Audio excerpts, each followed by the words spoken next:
Even though Election Day is a week away, a lot of Americans have already voted.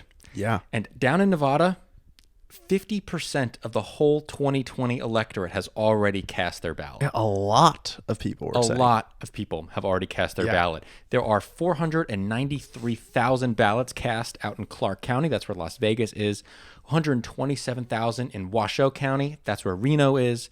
And then 97,000 votes in the rest of the rural areas of the state. Now, this is not great news for Democrats because right now Republicans are leading with around 37,000 vote firewall over the Democrats. To put this in perspective, in 2020, when Democrats won Nevada by around 2.4 points, Joe Biden had a baked-in firewall going into Election Day of around 43,000 votes on the Democratic side. Yeah. So the Republicans had a deficit to make up on Election Day. Now Republicans are entering 1 week from Election Day with an advantage. Yeah. Okay. This is not good for Democrats. Democrats should have red sirens blaring right now. Totally. This is not good. Now, with the graph you can see up on the screen right now, you're going to see it go up and down. And when it goes up, that means the Republicans are going up in their difference of votes. Okay. That means the Republican firewall is getting bigger. You're going to see it go up and down. Now, why is that?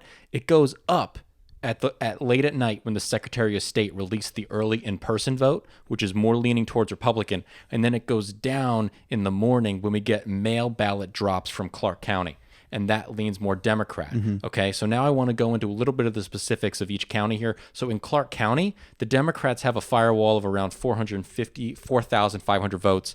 In Washoe, Republicans are up around 5,000, and with the rurals, Republicans have a net gain of 37,000 votes. Yeah. The rural vote is coming out in droves early in Nevada. Yeah. This is a huge difference from how it's gone in 2022 and 2020. It is. And I wonder if that is something that like Democrats could be optimistic about because it is such a big difference from how rural voters voted before versus early voting. Like, could there just be some cannibalization here? Yes, and so there definitely could be some cannibalization. That's definitely true. But we're not going to know that until Election Day, to be honest. Yeah. We're not really going to know that.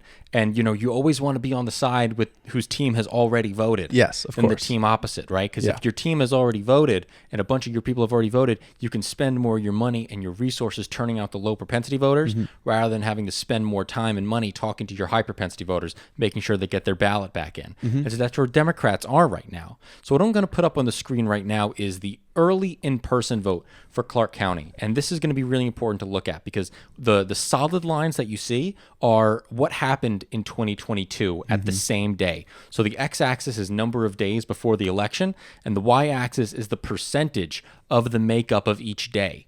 Okay, so your green line represents your 2022 independents, your blue line represents your 2022 Democrats, and your orange line represents your 2022 Republicans. Now, the dotted lines is what's happening now in 2024. Yes. And what you see is Democrats underperforming what they did in 2022. You see Republicans overperforming for much of the days, but now starting to catch up to the trend. Yeah. And you see others skyrocketing above their trend. And that's super interesting to me. What makes you think that that's happening? I give you a great reason. Nevada recently put into place throughout these last 2 years automatic voter registration.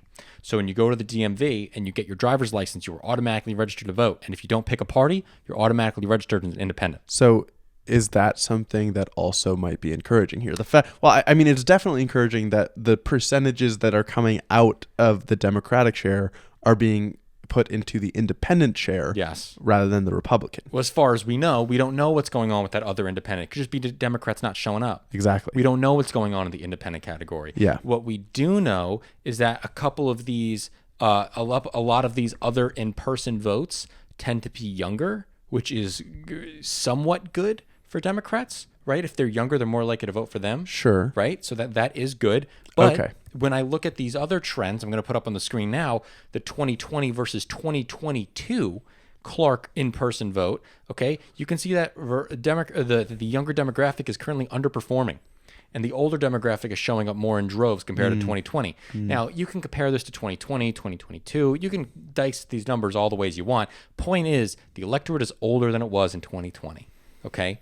So far. So far. The early vote and this is electorate. early in person. Yeah. This is different from early in mail, which is very different in Nevada. Yeah. They have two totally different makeups. Which goes to show the one caveat that I want to give to all of this, which is that we're comparing to very limited and also very different data sets, kind of. Very Whether different it's data sets. 2020 when COVID was happening and everybody was isolating, Yes. and mail-in ballots really became a thing for the first time, or 2022 when it was a midterm, not a presidential election. Yes. So we're still we're trying to take whatever we can from this data, but I want to caution against reading into it too much at all. Yeah, we're trying to read tea leaves right now, and the tea leaves might be telling us nothing, okay? But it's still important to at least show, because it should push Democrats to get out their vote faster right now. Get it in. Do not wait, okay?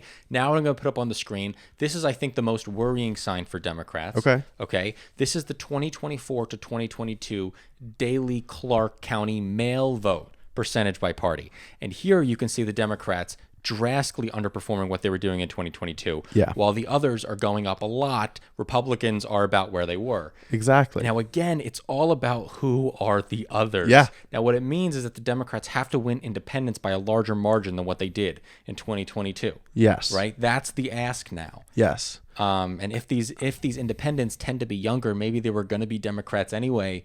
But Sure. that's not something that we can know yet, and it's putting Democrats in a precarious position in numbers. Yeah, I think that, the takeaway here is it's obviously worse that the Democrats don't have the percentages that they had early voting wise in 2022 or in 2020. But it seems to me when you look at when you look at these graphs, there's a reason that the difference is equivalent with the independent or other voters as far as the percentages of early voting, and it's equal with the Republican share. Yes. So that's why it's like tempered pessimism. I get that. No, I agree with that. I think you're right, especially because the automatic voter registration making you independent when you sign up automatically. That's a pretty good sign for Democrats, right? Especially if they're leaning younger. I do want to give a shout out to the guy who I got these graphs from. I don't have the time to make all this stuff. This is Dr. John All Samuelson from Nevada. This dude, this is what he does, man. He's like a lab technician, but then he also does this when election time comes around. He's great at it. Another guy to look out for if you're into the Nevada election news is John Ralston. He also does a daily blog where he talks about these updates, and he has correctly predicted Nevada elections as long as he has been in the game, like all of them. He's never been wrong. Okay. And he posts this daily blog where he talks about all the different numbers and everything. He does not like to make a decision until the day before the election. He waits until everything's in. Okay. He does not. On November, when was election day 2022? November 5th? Whatever it was. I think it was November 3rd. He put out an article saying Democrats are in big trouble. November 5th, the morning of the election, when all the mail-in votes were done, he's like, Democrats are going to win. So give it time. Give it time. Wait it out. It's so funny. Again, we're so close, and yet we're still not really close enough to know. I'm just getting edged. Yes, exactly. This is such a close election. It's so close. We want information, but we just can't have it yet. 1 week away, everybody. Yeah. And this can all be over.